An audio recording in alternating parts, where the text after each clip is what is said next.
আসসালামু আলাইকুম। আইন শান্ত ইঞ্জিনিয়ারিং চ্যানেলের পক্ষ থেকে আরও একটা নতুন ভিডিও নিয়ে আসলাম। আজকে আমি কথা বলবো এলবিএস সম্পর্কে। উপরের যে কানেকশনগুলো দেখতেছেন এগুলো হচ্ছে ফিটি কানেকশন। উপরে তিনটা কালো কালো আছে, ওগুলোর নাম হচ্ছে ফিটি। আর মাঝের যে তিনটা দেখা যাচ্ছে কালো, ওগুলো হচ্ছে হাই ভোল্টেজ ফিউজ। নিচের যে তিনটে কালো দেখা যাচ্ছে ওগুলো হচ্ছে সিটি।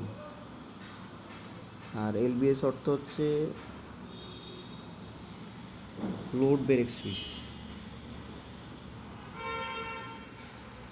যেমন ফিটি আর সিটির কাজ হচ্ছে ফিটির কাজ হচ্ছে ভোল্টেজ পরিমাপ করা। ওই মিটারের মধ্যে একটা মিটার আছে ভোল্টেজ পরিমাপ করা, আর সিটির কাজ হচ্ছে অ্যাম্পিয়ার পরিমাপ করা।